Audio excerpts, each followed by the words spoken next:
हम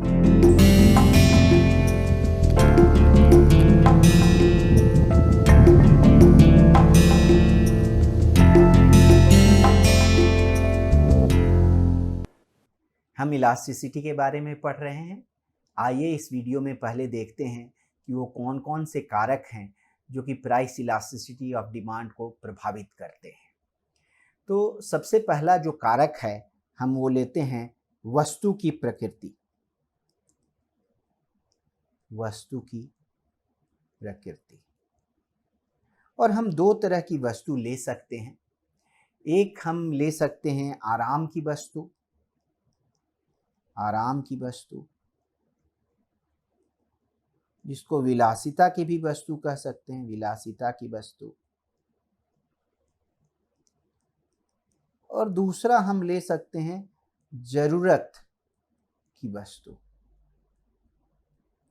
ये समझने के लिए है, कोई चीज कभी विलासिता की चीज बन जाती है, कभी वही जरूरत बन जाती है। तो हम फिलॉसफी में नहीं जाएंगे, हम समझने की का प्रयास करेंगे कि ये चीजें कैसे, किसी वस्तु का नेचर कैसे प्राइस इलास्टिसिटी ऑफ डिमांड को प्रभावित करता है। आप समझिए बीमार हैं और उस समय किसी दवा का प्राइस बढ़ गया, तो आप ऐसा अगर आप अफोर्ड कर सकते हैं तो निश्चय ही उस दवा को खरीदिएगा, उतनी ही मात्रा में खरीदिएगा जितनी मात्रा में डॉक्टर आपको सलाह दे रहा है। तो हम कह सकते हैं कि ज़रूरत की जो वस्तुएं होती हैं उनकी प्राइस इलास्टिसिटी कम होती है, वो इन इलास्टिक होते हैं, बेलोचदार होते हैं, है ना, रिलेटिव टर्म है। उसी तरह जो आराम की वस्तु है, विलासिता की वस्तु है, अगर उनका प्राइस बढ़ जाए तो उसमें हम कटौती करते हैं, हम सोचते हैं कि उसको थोड़ा कम यूज करें। तो ये जो है प्राइस से इन पे इफेक्ट ज्यादा पड़ता है, ये इलास्टिक होती है ना। दूसरी बात हम ध्यान देंगे कि स्थानापन्न वस्तु की उपलब्धता, इन इंग्लिश में अगर कहें तो अवेलेबिलिटी ऑफ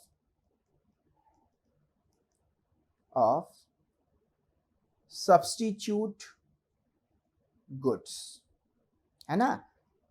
स्थानापन्न वस्तु की उपलब्धता, है ना।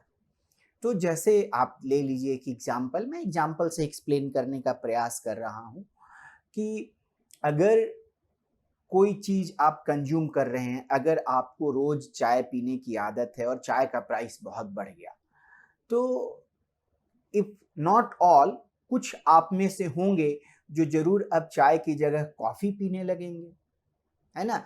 कुछ लोग ऐसे होंगे जो कॉफी पीना शुरू किए होंगे, कॉफी पी रहे होंगे और कॉफी का प्राइस बढ़ गया तो वापस वो चाय पे चले आएंगे। तो चाय और कॉफी एक दूसरे की क्लोज सब्स्टिट्यूट हैं, जो कि हम पहले भी बात कर चुके हैं। तो अगर क्लोज सब्स्टिट्यूट होने की वजह से डिमांड में, प्राइस बढ़ने से किसी चीज के डिमांड में तुरंत ही, क्वांटिटी डिमांडेड में तुरंत ही कमी आ जाएगी। तो लेकिन अगर किसी चीज का क्लोज सब्स्टिट्यूट अवेलेबल नहीं है, जैसे हम एग्जांपल ले लें नमक का, हमारा खाना नमक के बिना नहीं हो सकता है। अगर नमक का प्राइस थोड़ा बढ़ भी गया, लेकिन नमक की जगह हम क्या डालेंगे, कोई और मसाला तो नमक का काम करेगा नहीं। तो नमक का डिमांड जो है सो इन इलास्टिक होगा। तो जिन चीजों का सब्स्टिट्यूट अवेलेबल है उनका डिमांड इलास्टिक होगा। लैक ऑफ सब्स्टिट्यूट, तो डिमांड जो होगा इन इलास्टिक हो जाएगा।